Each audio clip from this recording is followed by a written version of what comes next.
where we were last time discussing the beginnings of these three waves in Book 5 of Plato's Republic, all the way to the beginning of the discussion of Neoplatonism. So that's kind of my goal, but we'll see how well I do. I have a cold, so I probably sound funny. I feel bad. I feel like my head's in a fishbowl. You know what I mean? And this time I didn't even take any drugs. I'm like not on anything, you know, which I thought would save me from that, because I always thought maybe it was the medication that produced that effect, but no, it's the cold itself.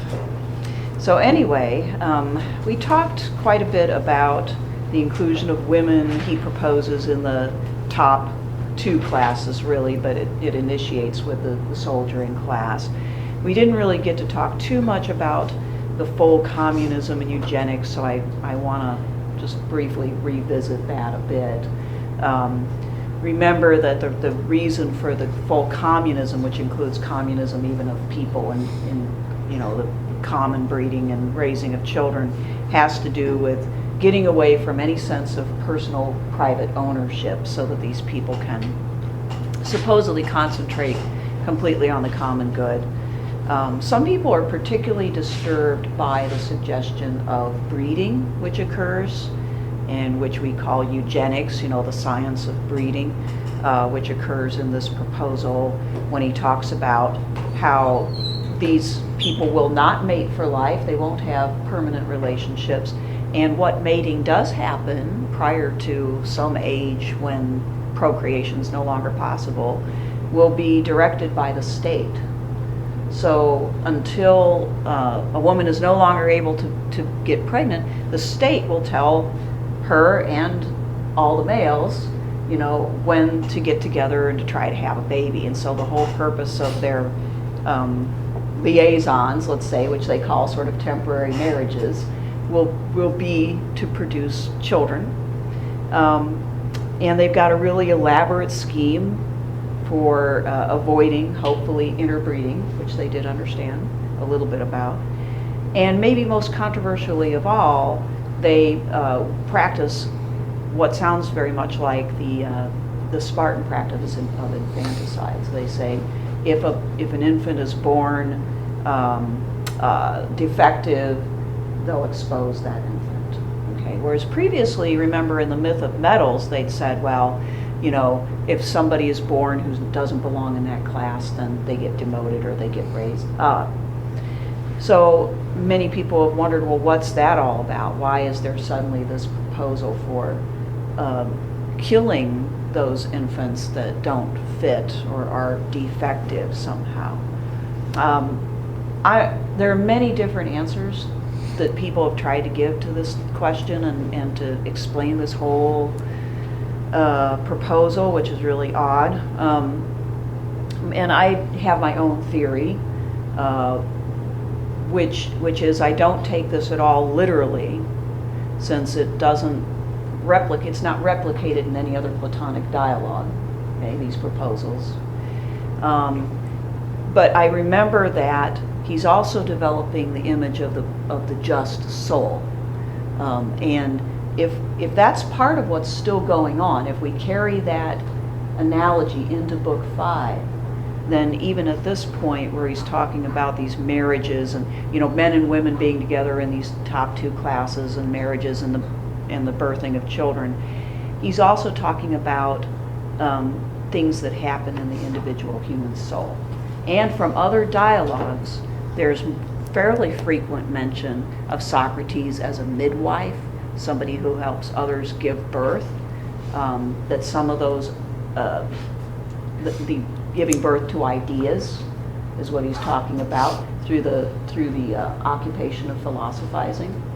Some of those ideas are bad, and when they are, they need to be basically thrown out. They need to be not, in other words, he says, do not cling on to those, even though they're your children, if they're no good, if reasons, you know, suggest otherwise, you need to let them go. So I wonder if partly what's going on here is a metaphorical description of philosophizing. But there's a lot of different, you know, answers to why these things go on, and that's just one of them. And If you don't see that, that's fine.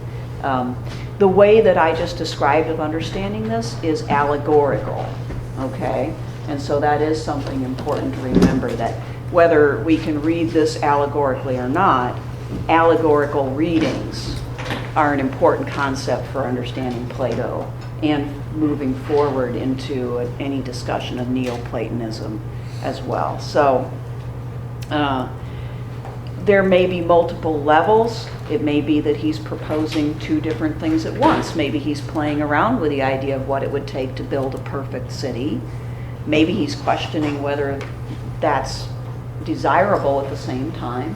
And maybe he's also writing about the process of philosophizing too, and asking the question, you know, which of these two pictures, the perfect city or the perfect soul, is more viable, is more desirable. Any number of things like that may be going on. This is a text that's very rich and in which you can see many things. And this is partly why the Platonic dialogues were picked up by later philosophers and theologians, because they could see within these teachings some deeper truths, you know, of their own that they wanted to see. I might just stop and ask you guys if you had any reaction or any questions about this, the communism and the breeding in this class. So far, so good. Okay. He says then the third wave is where he really brings it. He's assumed in a way philosopher leaders all along, but the third wave is the proposal that philosophers should rule in this perfect city. And he actually says it's the most controversial of all. It's the one most likely to make people laugh of all, which is ironic because the first two, I think, frankly, the people he's talking to would have thought those two were more laughable, you know, and outrageous. Maybe the first, the most, and then the second, and this third, right? But he wants to say, no, truly, you don't see it. You don't see it the way I do. This is the most unlikely thing to ever occur, is that philosophers should rule. And this casts doubt on whether the city could ever be in practice, okay? So I'll just read a spot. There's multiple places moving forward where he makes it clear philosopher rule is highly unlikely. Let's see. On my page 147, near number 472, he says, perhaps you don't realize, just as I've barely escaped from the first two waves of objections, you're bringing the third, the biggest and most difficult one, down upon me. When you see and hear it, you'll surely be completely sympathetic and recognize that it was, after all, appropriate for me to hesitate and to be afraid to state and look into so paradoxical a view. And then down towards the bottom, near E, he says, then what about our own case? Didn't we say that we were making a theoretical model of a good city? Certainly. So do you think that our discussion will be any less reasonable if we can't prove it's possible to found a city that's the same as the one in our theory? Not at all. Then that's the truth of the matter. But if, in order to please you, I must be also willing to show how and under what conditions it would be most possible to found such a city, then you should agree to make the same concessions to me. Which ones? Well, is it possible to do anything in practice the same as in theory? Or is it in the nature of practice to grasp truth less well than theory does, even if some people don't think so? Will you first agree to this or not? I agree. Then don't compel me to show that what we've described in theory can come into being exactly as we've described it. Rather, if we're able to discover how a city could come to be governed in a way that most closely approximates our description, let's say we've shown that you've ordered what you've ordered us to show, okay? And I could go on, and I will go on later on, because there's more of this type of stuff. anybody who, you remember watching the documentary and watching some of the scholars say, Plato is a totalitarian. He wants to impose this extreme, rational order on people. I would be so bold as to say it's just wrong, because there's so much direct textual evidence in the book that he doesn't think that you can even do that. And he understands the reasons why, and he goes into that in great detail. So it's like they're missing that part. They don't see that because they're so overwhelmed by the three ways. And then he follows that up, I guess, to get back to our point about philosopher kings, under D and E, under 473. He says, unless philosophers rule as kings, or those who are now called kings, and leading men genuinely and adequately philosophize, that is, until political power and philosophy entirely coincide, while the many natures who presently pursue either one exclusively are forcibly prevented from doing so, cities have no rest from evils, Glaucon, nor, I think, will the human race. Okay? And that's like saying cities will have no rest from evils, Glaucon, nor, I think, will the human race, because he just doesn't think philosophers are going to rule. Okay? Or it's so highly unlikely that if they ever did, that rule would be very brief indeed. And he's going to go on to explain even more why. But he's already given one explanation, which is that we kind of intuitively understand that what is possible in theory is often not possible in practice. And why is that? Just to kind of get a beat on this to begin with. Why is it that it's so hard for people to replicate in all of its truth a particular theory, political theory, religious theory, theory of morals, anything like that? What makes it so hard? Human nature. Okay, what about human nature? That we're trying to get what's best for us on an individual level, not necessarily at the city level that he's talking about, that we want stuff for us and maybe our immediate family, but it's not like every individual is going to be like, oh yeah, okay, so like I'll take this hit for the team. Right?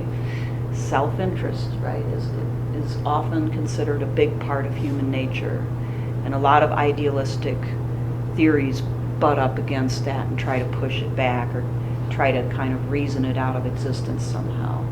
But self-interest is one obvious part of human nature that I think even Plato knows exists. He knows it exists, and this is part of the reason, right?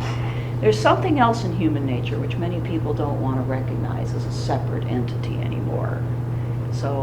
But it's the desire for power and dominance, which up until the Industrial Revolution, or maybe even we might say up until maybe the 16th century, the advent of modernity, people recognized as a separate class or a separate aspect of human nature, right? Now, because of capitalism, we tend to collapse the two. Because the person who has wealth, due to the pursuit of self-interest, also has power and can wield it. But truly, it's a separate thing in the human soul, certainly from the perspective of Plato. It's the spiritedness that, can easily get out of control if it's not ruled by reason. Spiritedness doesn't really care that much about material things. What it cares about is getting its way, and imposing its stamp upon things. And we'll find that, he thinks a lot of politicians, people who are more active in the political world than the average citizen, are doing that not because they want to obtain sort of a narrow worldly self-interest, but because they want immortal glory. They want to live on after their death with, monuments and stories being told about them. They want to feel that power now, and they also dream about how centuries from now, people will still know their name. Okay? And they'll do crazy things to get it. Achilles going into battle. He knows he's going to die, right? But ultimately the fame and, you know, the love of glory outstrips his personal self-interest. Okay. So anyway, many objections to philosopher kings, but unless they rule, we can't have this perfect city. So, any other questions before we move on into book 6? Just want to make sure I summed it up. All right. So, in book 6, we get a discussion of what it takes to be a philosopher, you know, what the process of philosophizing is like. So many. Hi there. Hi. And the first thing that he says is that the philosopher is about seeking the eternal and wants to know about being itself, what is eternal and eternally true, and not what is becoming, which is, you know, in our world, there's nothing, you know, fixed and permanent. Everything changes, everything dies or erodes and crumbles and is reformed over and over again. And so the way Plato looked at this was that anything that changes constantly is not as real, not as true as those things that don't change. Okay? And so why should the philosopher spend much time thinking about this world? That's partly what makes it so hard for them to focus on politics. He acknowledges they're not going to, these philosopher rulers, they don't want to deal with politics. And it's partly because when they deal with politics, they're descending from dealing with the eternal ideas to these practical matters that change and that you continually have to work on. Okay? So the philosopher concentrates on the pleasures of the mind. The pleasures of the mind are about contemplating these eternal ideas, and these, he argues, are the only unmixed pleasures, unmixed with pain. Okay? So, you know, it's an argument for this being the road to happiness. I don't know if that's really true or not. Some people have argued not. That too much intellectuality can be a sort of detriment to other aspects of life, right? So, yeah. But not for Plato, okay? So the more that you spend, more time you spend in that, in the clouds, so to speak, as Aristophanes kind of poked fun at him, the happier you will be. Now, Adeimantus says, well, that makes the philosopher really kind of useless. You know? Like, how's a philosopher going to be useful to the state? You know, whether it's the perfect state or, even more importantly, real life ones. Isn't such a person going to just be useless? And Socrates does not, like, come right back and say, no, you're wrong, people need to listen to us. Instead, he tells this story about what we call the ship of state. He tells that story it's an allegory, okay, for the position of the philosopher in society, okay, maybe specifically in a society like Athens, where the people are ostensibly in charge in a democracy, okay. So we didn't really go over this. Let's take a good look at this story. Let's see, 162. I'll just read some of this and then I'll ask you what you think these people represent in this story. He says the ship owner is bigger and stronger than everyone else on board, but he's hard of hearing, a bit short-sighted, and his knowledge of seafaring is equally deficient. The sailors are quarreling with one another about steering the ship, each of them thinking that he should be the captain, even though he's never learned the art of navigation and can't point to anyone who taught it to him. Indeed, they claim that it isn't teachable and are ready to cut to pieces anyone who says it is. They're always crowding around the ship owner, begging him and doing everything possible to get him to turn the rudder over to them. And sometimes if they don't succeed in persuading him, they execute the ones who do succeed, throw them overboard, and then, having stupefied their noble ship owner with drugs, wine, or in some other way, they rule the ship. And moreover, they call the person who is clever at persuading or forcing the ship owner to let them rule a navigator, a captain, and one who knows the ship, and they dismiss anyone else as useless. They don't understand that a true captain must pay attention to the seasons of the year, the sky, the stars, the wind, and all that pertains to his craft. And only he is really ready to be the ruler of the ship. And they call him, to go down a little bit further, the real pilot, the ruler of the ship, a real stargazer, a babbler, a good-for-nothing, by those who sail in ships governed in that way. So let's break this down, okay?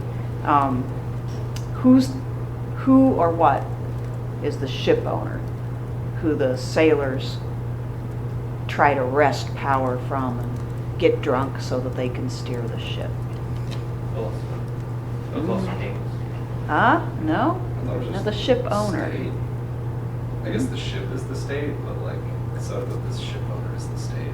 Well, we've got the ship owner, we've got the sailors, and we've got the true captain or pilot. Okay. In Athens, who supposedly owned the state? People. Yeah, the people supposedly owned the state. It was a democracy, right? So the reason why it's hard for us to come up with that is because we already know Athens wasn't really ruled by the people, right? It called itself a democracy, and it sort of was, but the people as the people themselves were not that influential, okay? And why not? I mean, they came to the assembly when they could, they voted on policies. Why weren't the people really in charge of Athens? Pushed around by the Sophists. Okay, right, the Sophists, the politicians, right? Those who were clever enough to be able to come up with proposals and then get in front of that assembly as just another citizen, but with a lot more power because they had the gift of speech, right? And they could put together the ideas. And the common people didn't have that gift, and in fact were too busy typically just trying to make a living. So they were quite happy to just be kind of told what policies they should support, okay? So the sailors represent those sophists or politicians, okay? And now you can see why. So he's saying the sailors are always arguing amongst themselves and competing for who should run the ship, okay? And they're also trying to get the populace drunk with drugs, wine, or in some other way, the ship owner. What does that refer to? Telling people what they want to hear. Yeah. Some of you probably took, I know you took, some of you, my introduction to political thought. And we read Gorgias in that class. And this is much more a theme of Gorgias, right? That you've got these politicians who really kind of make people feel so powerful and righteous and glorious and everything with their speech, and get them into this state where they just sort of hyperventilate and support the latest grand idea of the politician. Okay? So then the true captain is who? The true pilot of the ship, who knows the stars, who knows how to navigate.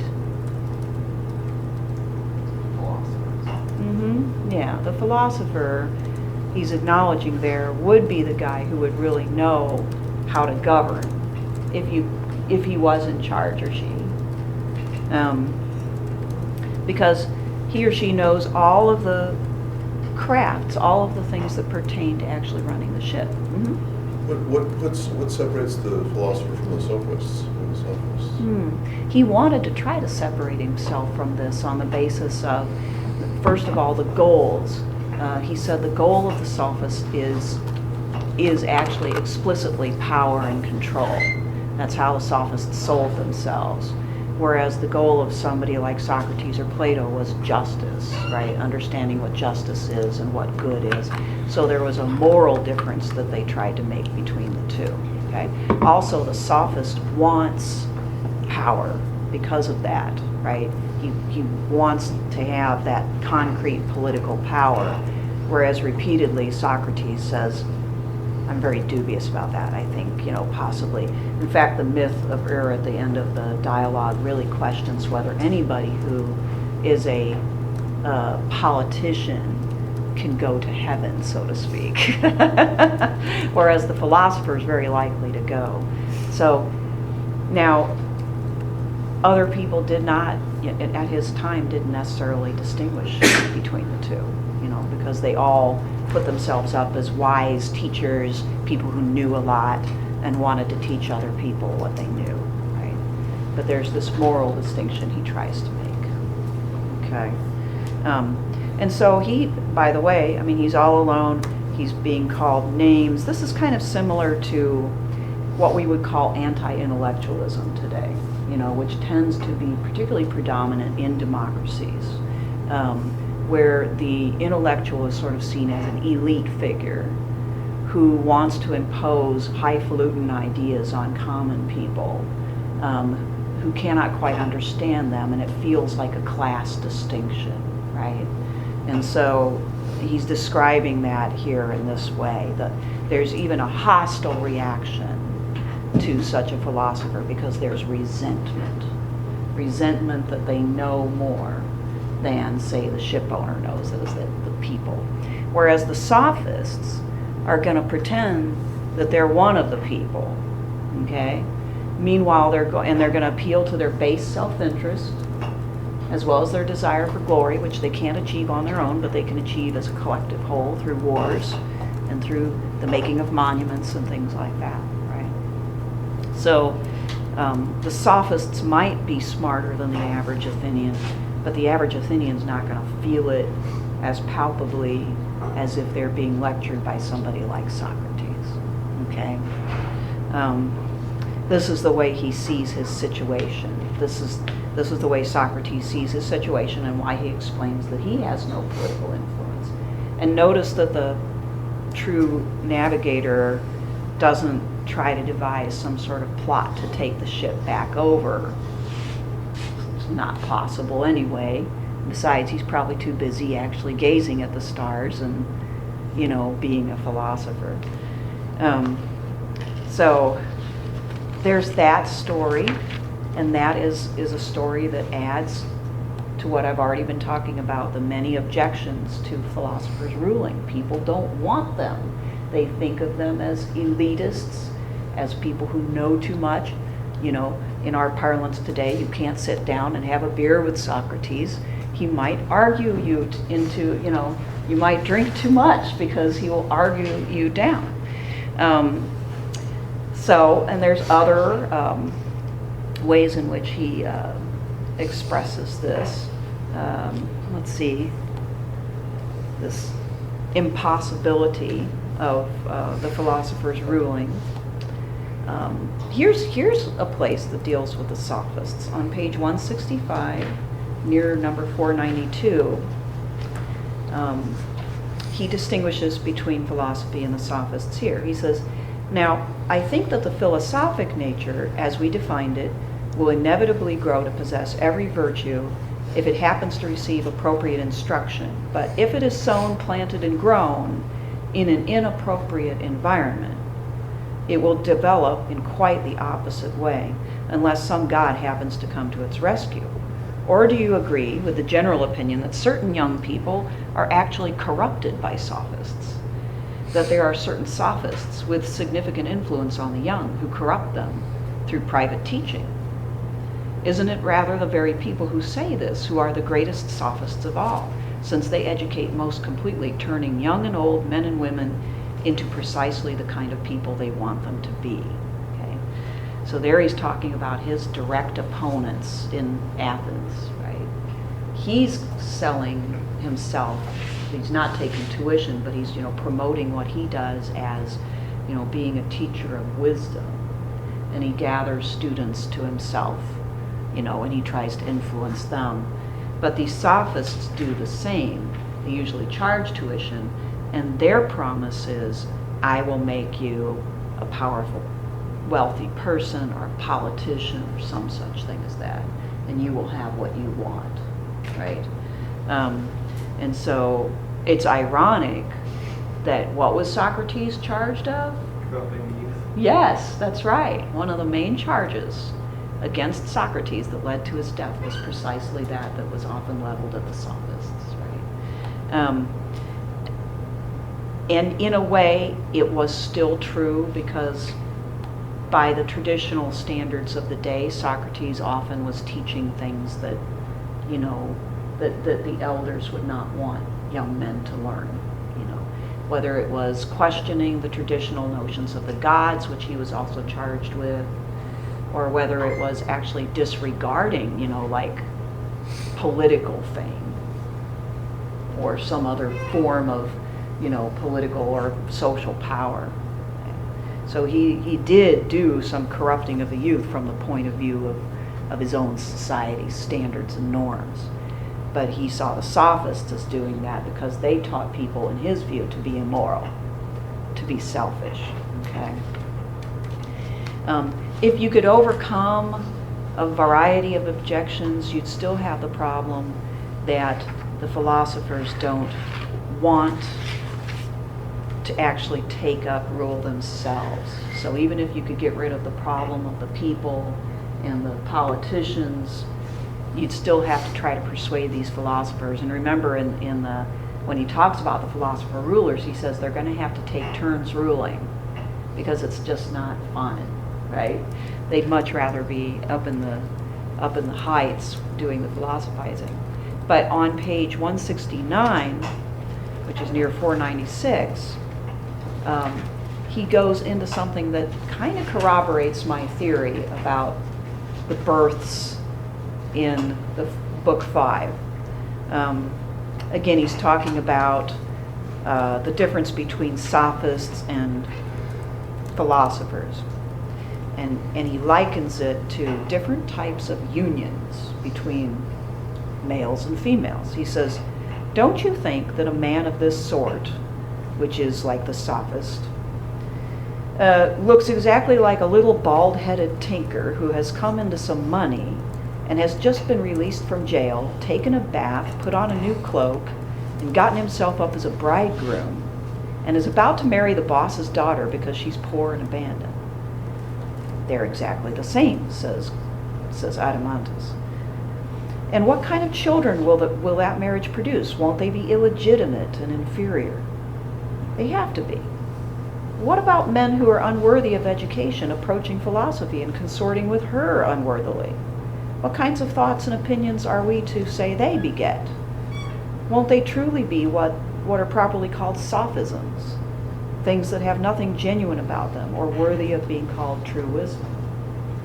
So there you get the language of the birth of bad ideas, right? And this is sophistry, right? And of course, philosophy is actually bringing those better ideas to birth. Continuing, he says, there remains, Adeimantus, only a very small group who consorts with philosophy in a way that's worthy of her. A noble and well brought up character, for example, kept down by exile, who remains with philosophy according to his nature, because there is no one to corrupt him, or a great soul living in a small city who disdains the city's affairs and looks beyond them. That's Socrates, okay? And he goes on to talk about himself more directly. But it's this type of person that produces worthy offspring, okay? Through the process of philosophizing, which, remember, in his time has to do with this give and take amongst worthy people, okay? All right, so I wanted to get all that out. Sorry about lecturing a little bit more than usual today. Okay. So we still need to talk a little bit more about, well, okay. To talk about the philosopher being forced to rule and the reluctance of people or the hostility towards the philosophers, I want you to watch one thing, very brief little video about the cave in Plato's Republic. It's in book 7, so we're not reading it, but it kind of sums it up.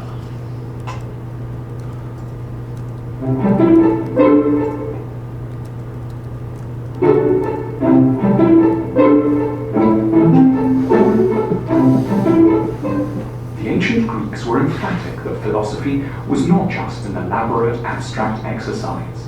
It was, they felt, a deeply useful skill that should be learned and practiced by all in order to help us to live and die well. No one believed this more than Plato, who was passionate in his defense of philosophy as a kind of therapy for the soul. One of the most forceful stories he told on behalf of the utility of philosophy was what has become known as the allegory of the cave. It is perhaps the most famous allegory in philosophy. This was a story that was intended, as he wrote, to compare the effect of education and the lack of it on our nature. At the start of book 7 of his masterpiece, The Republic, Plato tells us about some people living imprisoned in a cave. They've always lived there and don't know anything of the outside world. There is no natural light in this cave. The walls are damp and dark. All the inhabitants can see comes from the shadows of things thrown up on the wall by a light of a fire. The cave dwellers get fascinated by these reflections of animals, plants, and people.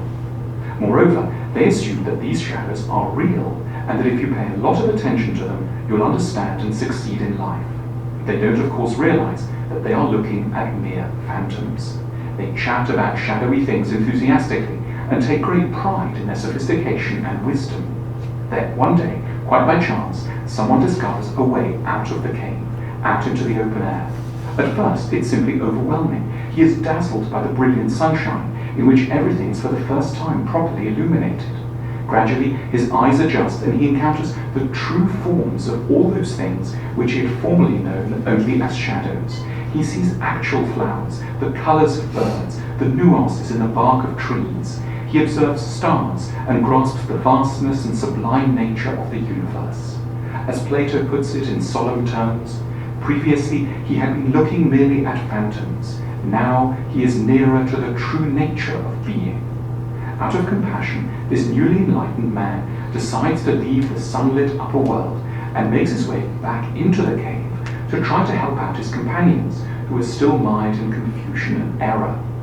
Because he's become used to the bright upper world, he can hardly see anything underground. He stumbles along the damp, wet corridors and gets confused. He seems to the others totally unimpressive. When he in turn is unimpressed by them and insists on explaining what the sun is or what a real tree is like, the cave dwellers get sarcastic, then very angry, and eventually plot to kill him. The story of the cave is an allegory of the life of all enlightened people. The cave dwellers are humans before philosophy. The sun is the light of reason. The alienation of the returned philosopher is what all truth-tellers can expect when they take their knowledge back to people who have not devoted themselves to thinking. For Plato, we are all for much of our lives in shadow. Many of the things we get excited about, like fame, the perfect partner, a high-status job, are infinitely less real than we suppose. They are, for the most part, phantoms projected by our culture onto the walls of our fragile and flawed minds. But because everyone around us is insisting that they are genuine, we are taken in from a young age. It's not our fault individually. No one chooses to be in the cave. That's just where we happen to begin. We're all starting from a very difficult place.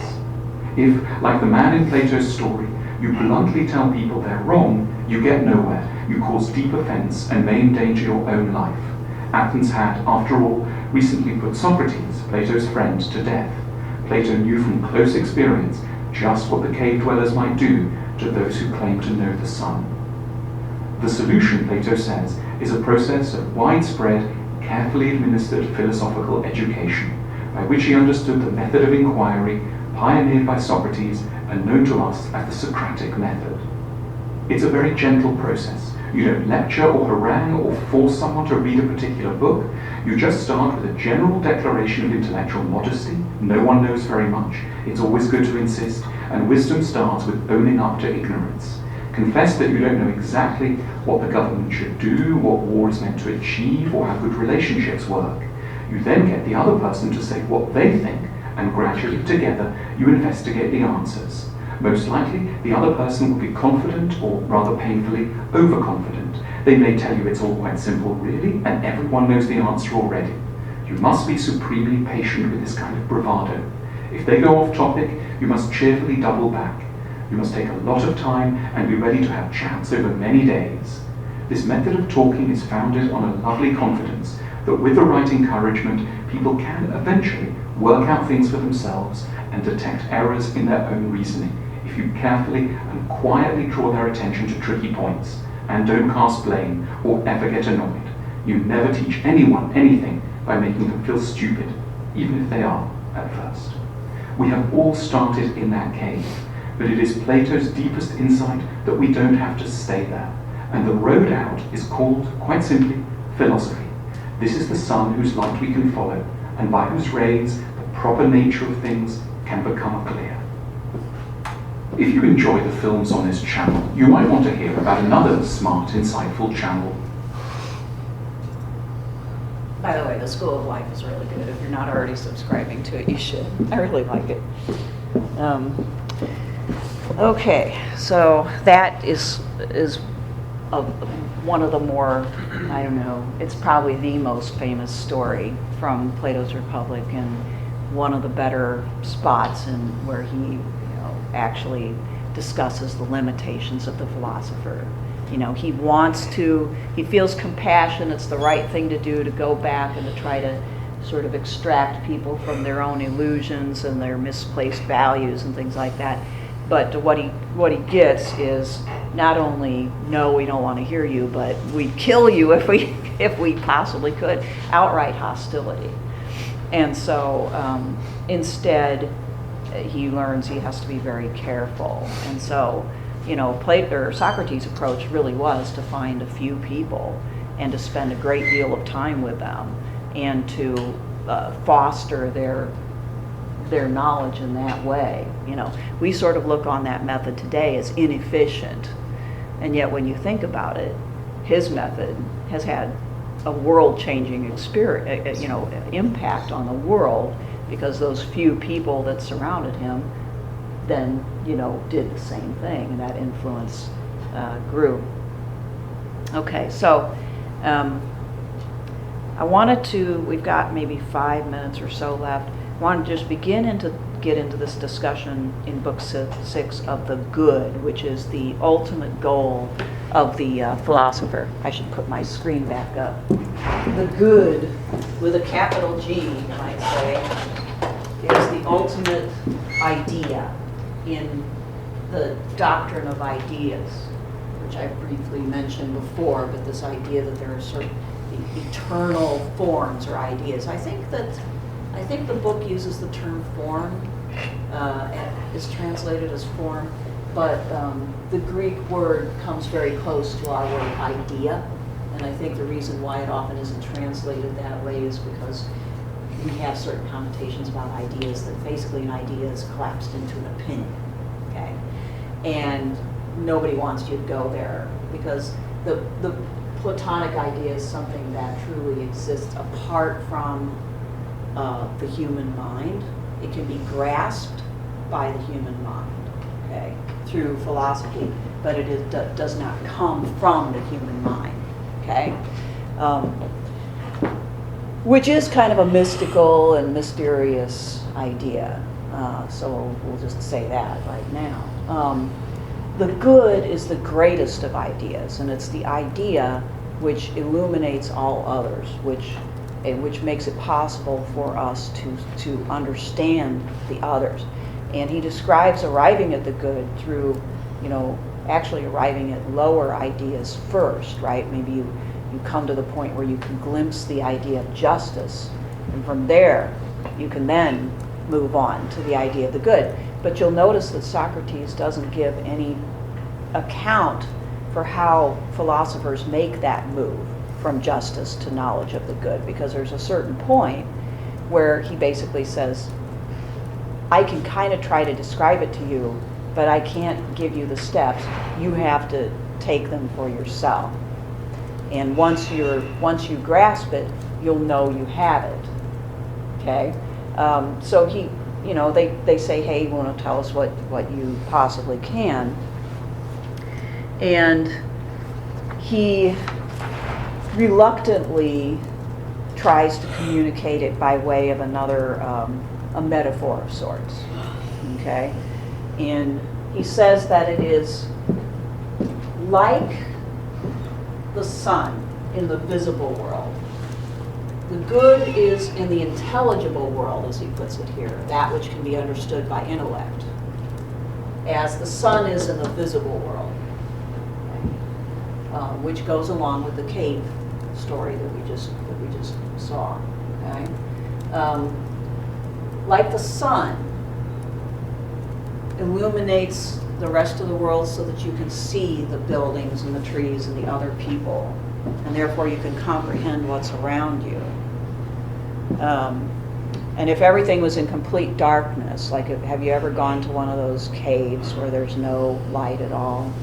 Yeah, and they turn off their flashlights and you're truly in total darkness. Sometimes you really do see, like, you put your hand out in front of you, you'll see a shadow of your hand because your mind wants to see that. But it's weird because you really can't see a thing, So without light, the human eye can't see anything. So the good somehow illuminates all the other things in the intelligible world. And then there's a relationship between the good and these other ideas in the intelligible realm and the worldly things. Okay? The relationship is that these ideas are what allow the human mind to actually identify what it's looking at. Okay? So I have an idea of a human being, and that's how I can identify you all as human beings. I have the idea of a circle, right? In that case, a mathematical equation, basically. But that's how I can identify any given circle. The hardest part for people to swallow is truly that these ideas exist apart from humanity, and that humanity is to grasp them and understand them. Some are much easier to understand than others. Everybody apparently has the idea of a tree, right? Not everybody has firmly grasped the ideas that are higher, such as justice. And very, very few have grasped the idea of the good itself. And he really does describe this in a sort of quasi-mystical way. Once you achieve knowledge of the good, it colors everything else. It informs your understanding of everything else, both of the other ideas as well as of the visible world. Okay? And so now you can see that those things in the visible world are quite low and very imperfect and much less desirable for contemplation than the good, okay, which is almost described as a sort of religious experience at a certain point.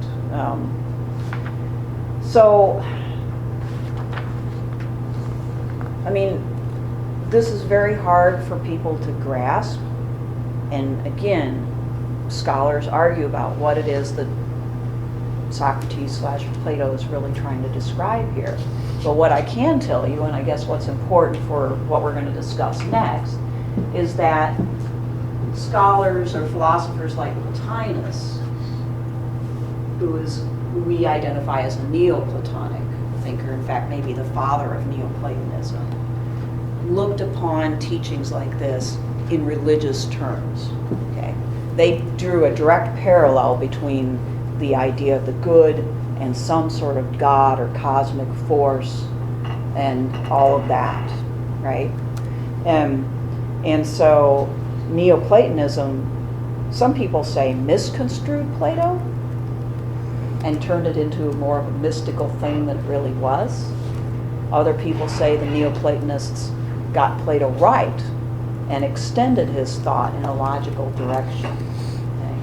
But Neoplatonism is very, very influential on St. Augustine. and through St. Augustine on later Christian theologians. And so Neoplatonism forms a backdrop to the development of medieval political thought, which is one reason why we're going to talk about it on Wednesday. So, again, sorry I talked quite a bit today. Normally we'll have more of a conversation, but I needed to tie some things together here. So, on Wednesday, we'll just have a discussion. I'll bring in some ideas and we'll talk about it.